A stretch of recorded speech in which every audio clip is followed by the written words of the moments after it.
துருக்கி அனுமதிச்சா மட்டும்தான் ரஷ்யா யூரோப்புக்கு சரக்கு போக முடியும்.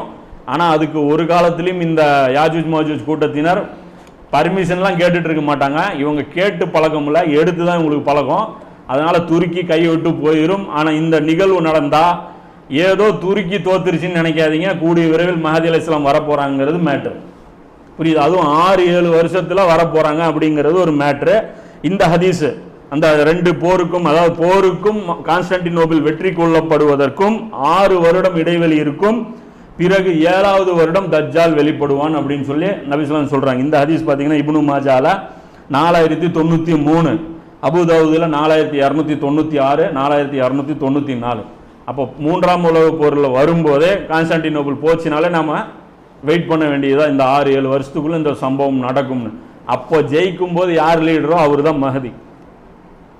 அதுதான் ரசூல்லா சொல்றாங்க. அந்த லீடர் நான் என்னத்தை சொல்றது அப்படின்ட்டு அதுதான் சிலாகிச்சு பேசியிருப்பாங்க ரசூல்லா.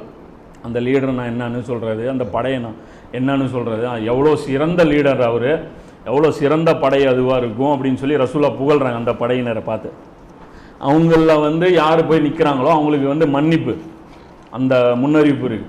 பத்ருடைய சுஹதாக்களும் அவங்களும் ஒரே தரத்தில் இருப்பாங்க அப்படின்னு கூட முன்னறிவிப்பு இருக்கு. சாதாரண இது இல்லை. அதனால தான் சஹாபாக்கள் கான்ஸ்டன்டினோபிளுடைய இதை ரொம்ப சண்டை போட்டுட்டு இருந்தாங்க. அவர் இம்ரான் ஹுசைன் என்ன சொல்றாருன்னா, அது இப்பவும் பொருந்தும், 2வது வெற்றி இருக்குல்ல இந்த விஷயத்துக்கு அது பொருந்தும் அப்படிங்கிறாங்க. அது பொருத்தமா இருக்கு. இந்த வசனம் இறுதி காலகட்டத்தை பற்றி, அதாவது இது மறுபடியும் நடக்குங்கிறதுக்கு அந்த வசனத்துல இன்னொரு குழு இருக்கு. அல்லாஹ் என்ன சொல்றான், அதிகாரம் முன்னரும் பின்னரும் அல்லாஹ்வுக்கே உரியதுங்கிறான். முன்னாடியும் அதிகாரம் என் கையில தான், பின்னாடியும் அதிகாரம் என் கையில தாங்கிறான். அல்லாஹ் அதிகாரம்னா என்னன்னு தெரியுமில்ல?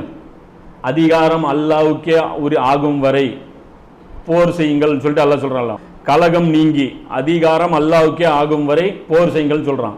அப்ப இது என்ன அதிகாரம்னா, கிலாஃபத்து வந்துச்சு அப்படின்னா அப்ப அதிகாரம் யார் கையில போயிருச்சுன்னு அர்த்தம்? அல்லாஹ்வுடைய கையில போயிருச்சுன்னு அர்த்தம். அப்ப முன்னரும் பின்னரும் அதிகாரம் அல்லாஹ் கிட்ட இருக்குன்னு என்ன அர்த்தம்? கிலாஃபத்து ஒரு வாட்டி வந்துச்சா போச்சா, அப்ப 2வது வாட்டி இந்த கான்ஸ்டன்டினோபிள் ஜெயிக்கும் போது கிலாஃபத்து அல்லாஹ் கிட்ட இருக்குன்னு அர்த்தம். அப்ப புரியுதா? கிலாஃபத்து கொண்டு வந்துருவீங்களா, வந்துருமா அப்படிங்கிறாங்களா? வரும்னு சொல்லி குர்ஆன் சொல்லுது. புரியுதா இல்லையா நான் சொல்றது? இது கரெக்டா பொருத்தி பார்த்தோம்னா அப்போ ரசூலா கையில கிலாஃபத் இருந்துச்சா, பத்ரு போர் நடந்துச்சா, அதிகாரம் அல்லாஹ் கையில இருந்துச்சா, அதே ரிப்பீட் ஆகும். இப்ப அல்லாஹ் கையில அதிகாரம் 30 வருஷம் கழிச்சு பறிக்கப்பட்டுருச்சா? அலி ரலியல்லாஹு அன்ஹு ஹசன் ரலியல்லாஹு அன்ஹு ஆட்சிக்கு அப்புறம் அதிகாரம் அல்லாஹ் கையில இருந்து மனிதர்கள் கைக்கு ஷிஃப்ட் ஆயிருச்சா? மன்னர் ஆட்சி டிக்ளேர் பண்ணிட்டாங்களா? வரலாற்றுல எப்பயாவது மறுபடியும் அல்லாஹ்வுடைய கையில அதிகாரம் போச்சா?